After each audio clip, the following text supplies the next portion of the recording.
The Miami Hurricanes go from barely sneaking into the playoff to one win from a national championship, but standing in the way, the mighty Indiana Hoosiers. You're talking ball with the ACC Squad.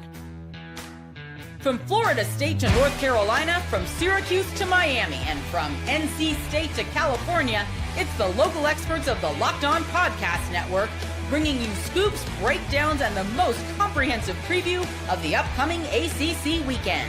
Hang on, it could get loud, it could get heated, and it will definitely be fun. Squad up, you're part of the ACC Squad. Hey there, what's up? Welcome into this week's ACC Squad Show. It's great to be with you on the Locked On Network, now the #1 sports podcast network out there, your team every day. Who are those teams? Well, joining us today on the show, Jarvis Davis from Locked On Georgia Tech, Jackson Holzer from Locked On Syracuse, Brian Smith from Locked On Seminoles. He will not be doing any live streams just to in solidarity with his Seminole team. JJ Jackson from Locked On Blue Devils, Grayson Boone from Locked On Wolfpack. I'm Isaac Shade from Locked On Tar Heels, and we're coming at you here. We're getting ready for the national championship game. So here's where we're headed on the show today. Is Miami's run validating to the ACC? Does it matter what's going on there? And then in the other segments, we'll take a look at the national championship game primer. When Miami has the ball, when Indiana has the ball, we'll make some predictions. And gloriously, Alex Dono's not here to defend his own cane, so we'll try to get it in for him. Also, we're recording this before Tuesday and Wednesday night's ACC basketball games. We don't know those results yet, but JJ Jackson's Blue Devils are rolling the conference right now. All right, boys, so let me just pose this big picture question to you. By the way, before we do that, this episode's brought to you by Game Time. Download the app, create an account, and use code LOCKEDONCollege for $20 off your first purchase. Speaking of JJ's Blue Devils, after they came in and won the ACC championship, we sat here on this very squad show and said, well, that does it. ACC is out of the playoff, and that's that. But then Miami slid right in, ripped out Marcus Freeman's heart. Now he's getting in fights at wrestling matches, and we move on from there. So the question is, has this Miami run validated the ACC in terms of like, hey, we should have been in and we're better than people realize, because the SEC sitting there looking out from the outside looking in? Who wants to buy the first round? Well, as the football champion, I think it's best that I serve first here. That was a lot of confidence. Great year, you know. And, we can't deny that he is the football champion. You have to give it to him. You walk into the football facilities in Durham and you see the trophy there in all its glory. I think it absolutely has. Credit to Miami for what they've been able to do. A lot of people were debating whether or not they should get into the field. The head-to-head conversation we were having with their win over Notre Dame and how important that was. And shout out to those Hurricanes for stringing together wins to put themselves in this position, knocking off some SEC teams on their way to the title game. I'm such a big fan of what they've been able to do, and the opportunity to win a national championship. Only two conferences can still say that today. It's the ACC and the Big Ten. So, yeah, absolutely. I think the conference should feel validated that one of their teams still has a chance to win it all. I'll go next, and I'll just say this. While Jackson's being a nice guy here, the only thing that I'm going to say is the ACC screwed up how the championship game should have been. I'm sure that he likes the Blue Devils as the ACC champ, but you got to change some rules on how that goes, because Miami was by far the best team. We all knew it, and they didn't even make the ACC title game. That aside, give Miami all the credit. I mean, they won at A&M. That's a really crazy place. They beat Ohio State, and then they were up against it, against Ole Miss, and 18 seconds to go, you punch a touchdown. That's pretty impressive. So hats off to the Kings. Yeah, to echo Brian, I don't know if the ACC should thump their chest a ton. I mean, they should certainly be proud of what Miami has accomplished, but I think this is more of an indictment of the committee getting things right, putting Miami in over Notre Dame. I mean, look where they're at now. I think they are validated in every sense of the imagination. But yeah, the run that Miami has been on, it is something that the ACC should, try and take some pride in, because the SEC for years has dumped on us, and, the Big Ten's kind of, gotten in on the mix a little bit as well. But, to see Miami now on the biggest of stages coming up on Monday night, I think the ACC should take some pride in that. the ACC should absolutely take pride in it. It doesn't mean that it's actually the reality of what this ACC football season was. And for the most part, aside from Miami, who is at least the team that we can crown as the team of the ACC, thank goodness we finally got that, the rest of the conference was terrible. It was a bad year of ACC football. So it honestly kind of reminds me of this past basketball season that we just had, where the Duke Blue Devils represented the ACC. They're in the Final Four. We can go thump our chest about how the ACC, again, is represented in the Final Four. That's cool and all. It didn't take away from the fact that the ACC basketball season last year was really, really bad, and they had to get a lot better, which they did. Yeah. So maybe because of Miami's run, or maybe this momentum now with the ACC, they can parlay that into having a much better football season next year in total as a conference. Right now, it's Miami basically putting the conference on its back saying, yeah, guys, you're not actually all that bad. It was a great year of ACC football because we're out here in the national title game while you're all going to watch. But Jackson, look at the bowl records, baby. You know what I'm saying? That's like, come on now. They're right up there with the Big Ten and the SEC damn near at the bottom. Like, so, yeah, it's time to doggone pound your chest. You know, it's not just about Miami. It's about guys, what guys do in postseason football games. I know people don't think they matter, but they do. Because at the end of the day, it's all about what your coach can get your guys to do if you're not in the college football playoff. Because, you know, that stuff matters, man.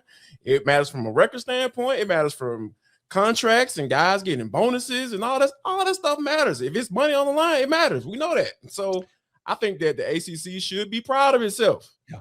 Except for Georgia Tech. They don't have nothing to be proud of. They couldn't be picked and got dog. Should have got it. Does Syracuse say they're proud of themselves now? We Better to make a bowl game and lose, or just not make a bowl game? And I'm, yes, looking squarely at Kenan Stadium up there behind my shoulder.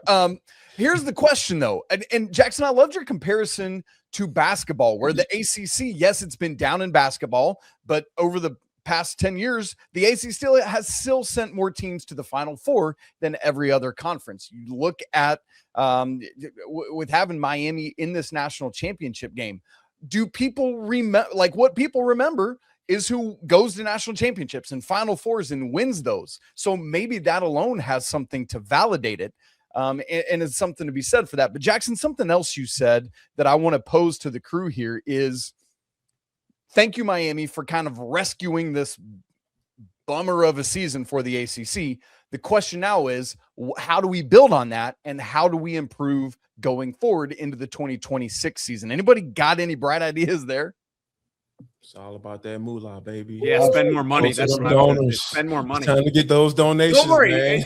I mean, actually, you should. Syracuse is not going to be included in that conversation. Everyone else, I mean, open up your checkbooks. Free will. Go ahead. Yeah, man. It's all about. It's like, because that's what it's all about. Because essentially, Miami is probably going to, as long as Mario Cristobal is the head coach of that team, they're going to be going to Porter every year to get a doggone quarterback.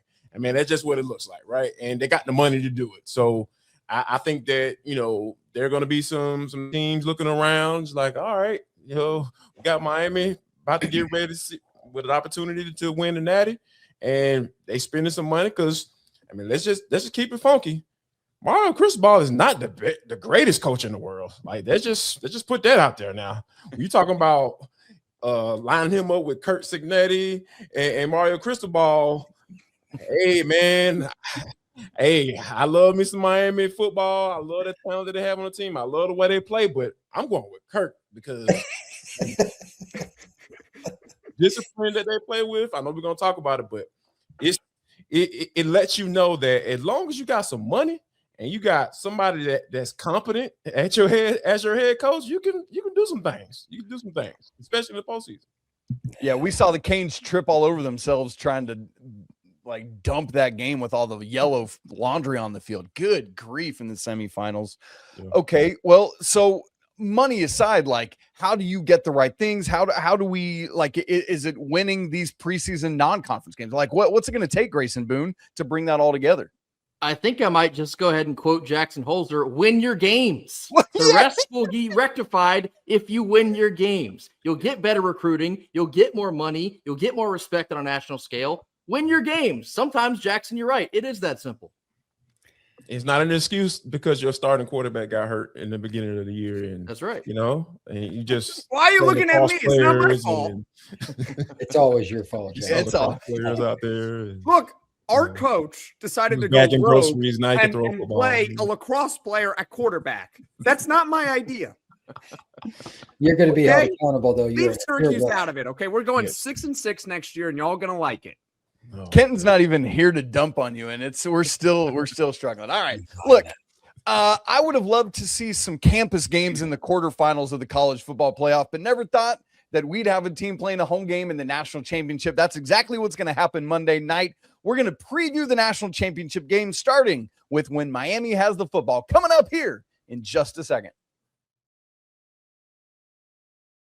Right after I tell you about game time, y'all, there's nothing like college football season. We got the national championship coming up, tailgates, a packed Hard Rock Stadium for once this year, and being right there in the middle of it all. The energy, the bands, the moments you remember forever. But getting tickets, well, that used to be the frustrating part with long lines, logins, prices jumping up on you at checkout. And that's why Game Time gives the advantage back to you, the fans. It's the easiest way to unlock amazing college football tickets in just a few taps. For the national championship game, there are tickets available for the low price of $3,112 as we record this right now. But keep your eyes on those tickets. It might go down as we get closer to kickoff. The app is incredibly easy to use. You can go from browsing to buying in just a few minutes. I love their zone deals that they have. You pick the section, Game Time picks the actual seats, and it's a great way to save even more money. So take the guesswork out of buying college football tickets with Game Time. Download the app, create an account, and use code LOCKEDONCollege for $20 off your first purchase. Terms apply. Again, that's code LOCKEDONCollege for $20 off. Download the Game Time app today. We want to thank you all for making Locked On ACC Squad Show your first listen or watch of the day. Thanks for making Locked On Network the #1 sports podcast network out there. Want to let you know about our brand new Everydayers Club, a way to get involved more deeply with each one of our shows or any other ACC shows that you love. Maybe your host isn't on here today. That's okay. There's 2 great tiers, including the all access tier. Check it out. That link is in the show notes. All right, boys. National championship coming up Monday night, January 19th, 7:30 Eastern on ESPN. FanDuel right now has an IU -8.5. Good grief. Here's how we're going to break this preview. Yeah, right. I couldn't believe that line. My goodness. We want to start. Jarvis, you just mentioned Miami's going to go out and get the best quarterback money can buy just about every year. Well, just over a year ago, that's exactly what they did when Carson Beck committed to the Canes on January 10th. I think we all kind of laughed at it. Like, is he healthy? Is this going to work? Is it just because he's chasing his girlfriend? What's going on? Turns out it worked out pretty well. He had a wide open left side of the formation to run in that semifinal winning touchdown. Crazy stuff how the Red Sea opened there. Boys, when Miami has the football, how is this thing going to play out? Brian Smith, I'd love to hear from you first, my man. I'm very concerned about just one thing when they have the ball, because they've got really good offensive talent, and that offensive line is a lot of fun to watch. If you're a purist, I don't care what team you do or do not root for, if you do not enjoy watching Miami's offensive line, you are not a football fan. They're going to be very difficult to stop on 1st and 10. Running what they just call inside duo. They run it about 90% of their running plays. Everybody knows it's coming, and they still do it because they're just so good. I think they need to be in the 4.5 to 5 yards per carry category, and nobody does that against Indiana, though. It's the rock and the hard place. If they are not able to average at least 3.5 yards per tote on 1st down, it's going to be a long night for Miami. Carson Beck works best off play action, and he also works best when you don't know what's going to happen, because he every now and then he'll like throw a deep ball on first play of drive, and just that Malachi Toney guy. I don't know if any of you guys have heard about it. He's solid. He's solid. They've got explosive players. Keelan Marion on the outside. You got JoJo Trader, etc. They have plenty of weapons, but it's that run game. If they get that going, Carson Beck doesn't have to be a hero. He had a couple plays on that drive you just mentioned there, Isaac, where it could have been a pick. First play of that drive on the final drive was way short, should have been picked. And then Terrion Perkins had one go right through his hands. Gosh, dude. And if that happens, it's Ole Miss in the national title. Yeah. So take the pressure off Carson, run the ball, be who you are. I think a lot of the pressure is going to be on Shannon Dawson as offensive coordinator, because here's the thing. it's obvious that he tries to save Carson Beck from himself. Like with the play calling, the screens, the quick screens, getting the ball out of his hands, and seemingly only way they can get it to Toney is to Malachi Toney just throw it out there and let him go to work, and get those big boys out there running in front of him. He just weave on through those bad boys and take it to the house. So I think that, but when you come up against a team like Indiana, these guys are so disciplined. Like I mentioned earlier, you're going to have to figure out a way to take a shot. You're going to have to, because at some point they're going to force you to try to make a play. They're going to put A in the box. You know what I'm saying? They're going to do that. They're going to come down and they're going to dare you to throw the football. And at some point you got to say, hey, man, my man outside is better than yours, and we're going to have to take this shot. And you're going to have to complete it, because that's the only way you're going to loosen things up for you.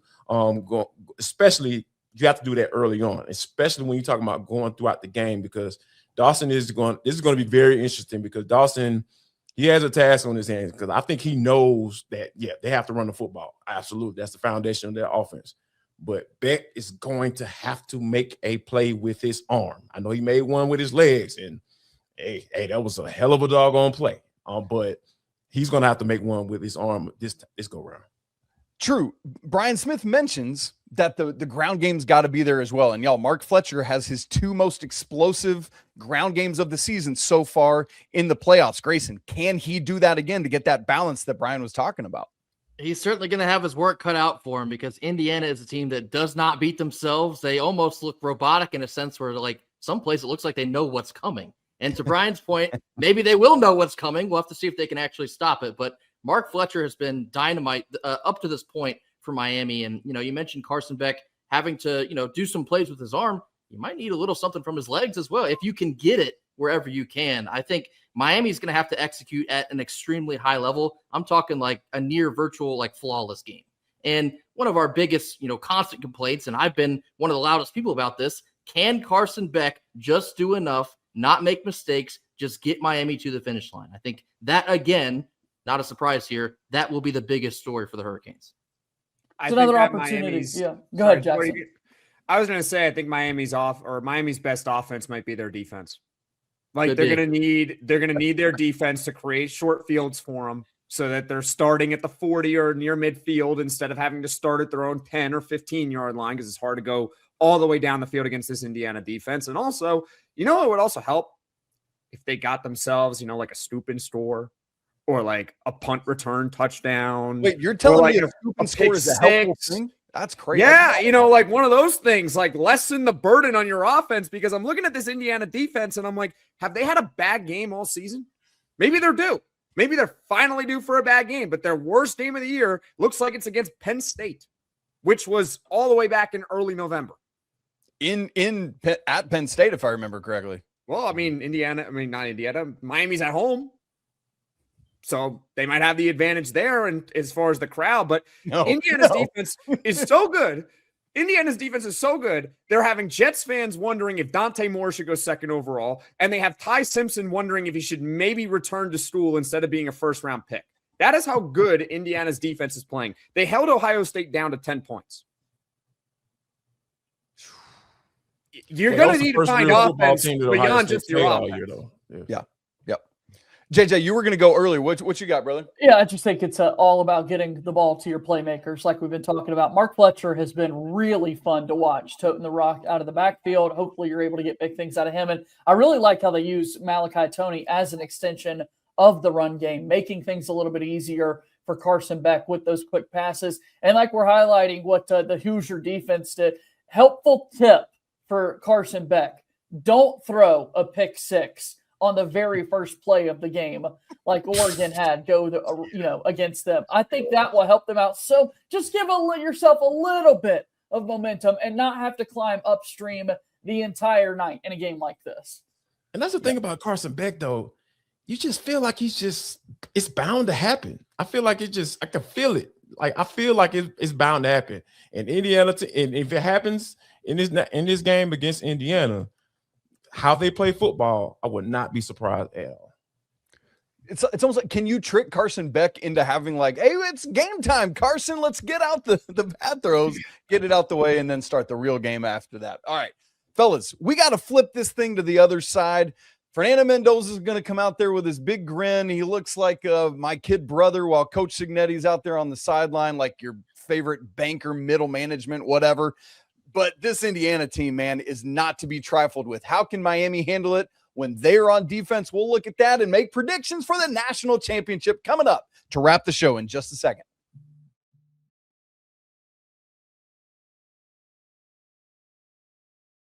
All right, fellas, this, as was said, the Miami's best offense might be their defense. I think Holzer said that. And obviously, we always talk about Ruben Bain, but the dude that leads the ACC in sacks is Akheem Mesidor. This dude is wild. Obviously, he's benefiting from all of the havoc Ruben Bain causes on the other side, but let's remember, he got banged up a little bit late in that semifinal game, and that is definitely something to keep an eye on with the injury report stuff as this week goes on. Jarvis, can this defensive line of Miami just be reckless and cause havoc for the Hoosiers?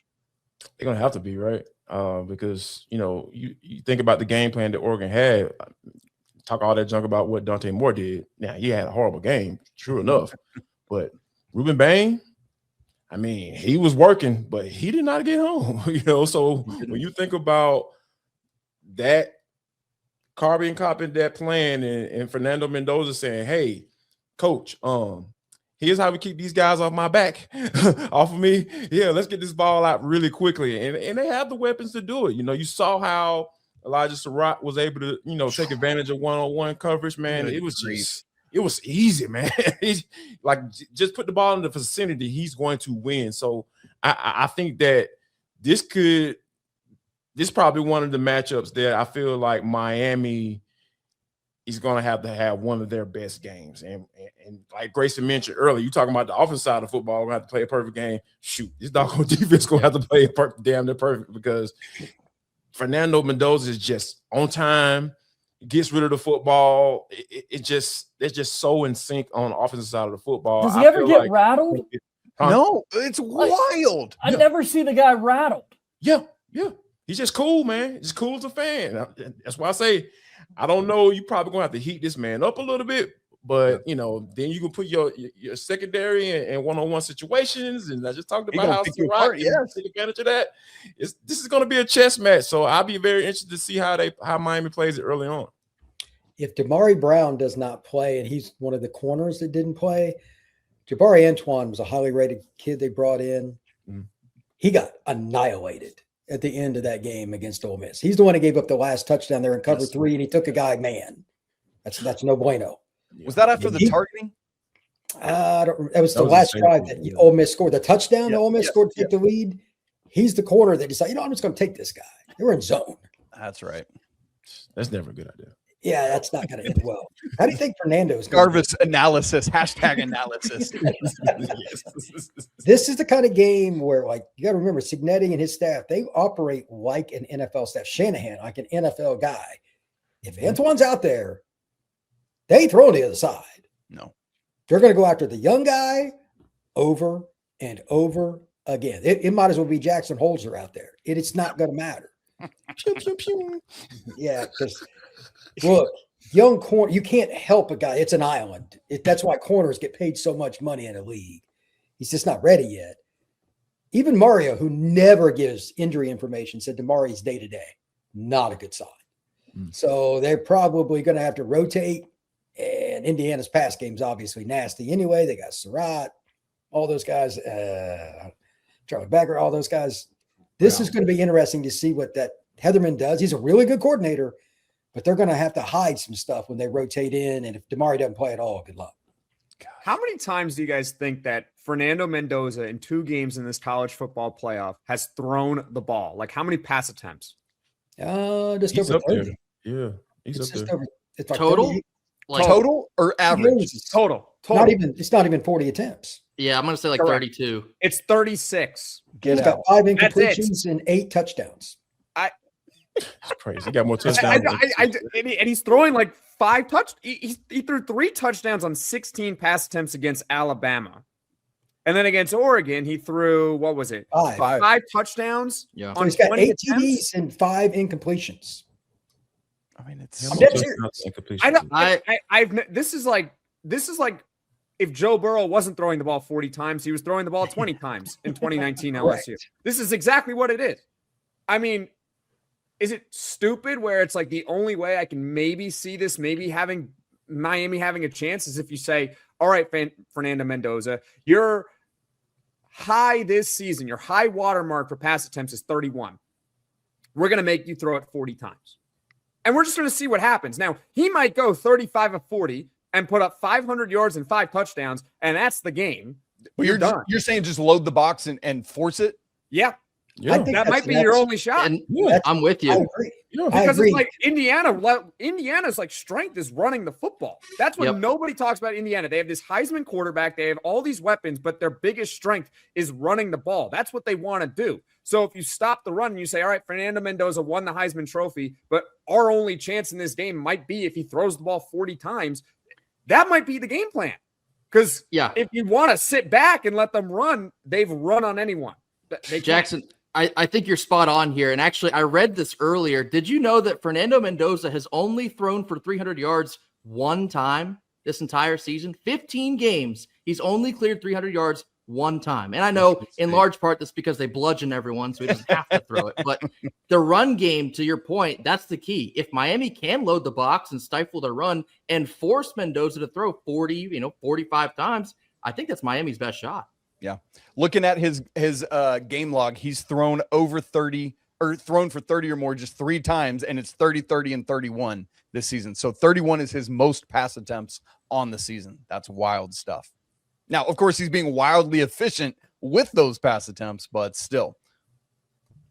I'd love to see, the crowd is what's fascinating to me. And again, I'm no expert. I don't have the South Florida roots that some guys have here on the show, but I'm thinking, how can you get Indiana to play behind the sticks, right? Like, can you get any form of a false start here? How cool this is that we saw the Bucks with Tom Brady winning home Super Bowls, and then the next year the Rams won a home Super Bowl. What a cool opportunity this is for Miami to do that. But, man, they got to step it up and make it a little bit difficult when Indiana has the ball on offense. Just throwing things out there, guys. But it sounds like a lot of you think this might even be a pro Hoosiers crowd in Miami's home stadium, which is just – it could be. My brain can't compute. I can't compute that. That's insane. Yeah, and here's what I feel like Miami has going for them, because it feels like this might be a pretty bad matchup for Miami. I feel like that defensive line, this is probably going to be Indiana's. This is probably going to be the best defensive line that Indiana has seen all season. Like, because when you think about the talent, the NFL level talent these guys have on the edges, the injury in the middle, they had a guy that came in for him at 260. I was like, I don't see how that's going to work. I've never seen a 260-pound defensive tackle. Like, I don't understand that. That'll make sense to me. I can't compute that. So hopefully he's not the guy that goes in, from an injury standpoint, like Brian mentioned earlier. But yeah, I think if those guys are able to put themselves in pass situations, right, by being stout against the run, like if you have to load the box up, do it, because if Indiana's able to run the football, you can cancel Christmas. It's over. You can cancel Christmas, because you're talking about shorten the game. You're limiting possessions for Carson Beck, and meaning he's going to have to throw the football, and you know what that means. He's going to make yes. If you're forcing Carson Beck to throw because, hey, we're only going to get 2 possessions in this quarter, that can change things around from a play calling standpoint from Shannon Dawson. That puts a lot of pressure on him. So yeah, I feel like if they can get Indiana behind the sticks and get Ruben Bain, the Mesidors of the world, get those guys going, from a pass rush standpoint, and put some pressure on Mendoza, because to be honest with you, I think that's what NFL scouts want to see, because Indiana just been running through everybody, and like he doesn't really have to pass the ball. So when are we going to see Mendoza under stress, under duress, having to move out the pocket? Because I don't even think I even saw him get out the pocket. Like, I can't even remember in this last game. Which is like, when did he just had to roll out and just get rid of the football? That man just sitting up in the pocket, man, just throwing his ball all around the field. He just throws BBs. It's right, just like, exactly. It's just like, man, you can't stop it. But here's the thing, though. I think the formula for Miami is you have to, and this is just spitballing hypotheticals here, but if you get Fernando Mendoza to throw it 40 times and you hold him to around a 60% completion percentage, that's it. Like, that's the magic, or that's the formula. Because if you look at Fernando Mendoza's game log and you look at some of Indiana's closest games this season, it's the games where Fernando Mendoza was at his least efficient. But the thing is that it doesn't matter because he's not throwing the ball all that much. But if you make him throw it 40 times and he's only able to complete, 20 to 25 of those, and you can stop the run, well, your defense may hold Indiana down, which we've seen teams hold Indiana down. It's not a Herculean task. They're obviously red hot right now, but over the course of the season, it's not like they were always putting up 40 to 50 points. So that's the formula to me. If you stop the run, you force Mendoza to throw it, you can somehow win your matchups on the outside, hold him down to about 60%. A little pressure would help. You might be able to hold down Indiana to 17 to 20 points, which would give your offense a shot. It would give him a chance against this defense. And like you said, the scoring would help. Keontae Scott had a 60, 70-yard pick six, whatever it was, for Miami against Ohio State. If they could get a big play from Keontae Scott or one of those corners like we were talking about, that could be big. All right, so go ahead, Brian. Sorry. Yeah, I think JJ's right. They got to have some kind of negative play where they either score or at least give their offense a short field. That's pivotal.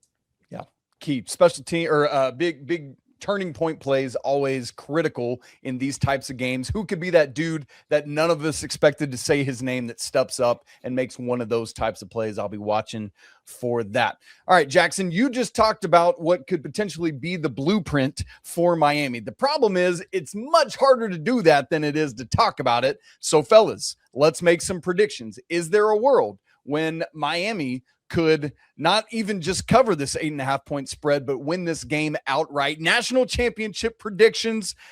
Oh, let's start with Grayson Boone.